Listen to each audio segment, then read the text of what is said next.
Memphis Grizzlies are trying to earn the home court advantage in the first round of the Western Conference playoffs. Meanwhile, the Minnesota Timberwolves have lost 10 games in a row. Marc Gasol playing with a bone bruise on his left knee, banged knees with Xavier Henry against New Orleans the other night. J.J. Barea and company just trying to break through with victory. And Barea, we got a theme alert. He was warm in this game.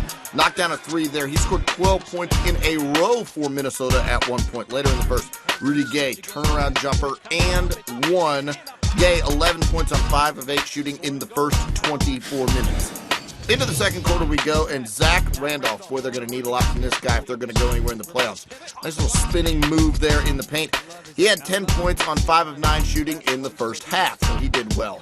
Minnesota picks up the loose ball. It's J.J. Barea on the run, and J.J. Barea, nice pass inside to Anthony Tolliver for the slam. Minnesota's lead is 248-46, less than 5 to go in the half. Barea just throws that thing up. How in the world did he make that shot? He had 19 points at the break, 3 of 3 from 3 included in that number. Into the third quarter we go, and Nikola Pekovic inside puts that one back. He had 16 points and 11 rebounds. That's a double-double. Quiet night for Marc Gasol again. He's having problems with that injury, that bone bruise, but he did make that shot. 4 points, 3 rebounds in the game. We're tied at 65. Mike Conley getting the steal and going the other way. Look at his anticipation on that pass. Easy little layup on the other end for Conley. That's part of a 10-0 Grizzlies run. Conley, 16 points on the night.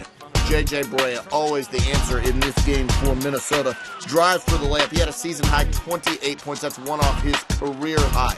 Look at the terrific hustle from O.J. Mayo going into the crowd on this play. Rudy Gay spins right past the defense, and then a little give and go. Inside, misses the first shot, makes the second shot. That makes it 84-82 Memphis. It's really the same score. TrustNBA.com. Don't trust your screen there. Rudy Gay makes that three-pointer 87-82 after that triple for the Grizzlies there in front. Less than a minute to go in the fourth quarter, and more hustle from the Grizzlies. It's O.J. Mayo again all over the court. Give him credit for hustling on this play. Rudy Gay gets fouled, and Memphis goes on to win this thing by 7, 91-84.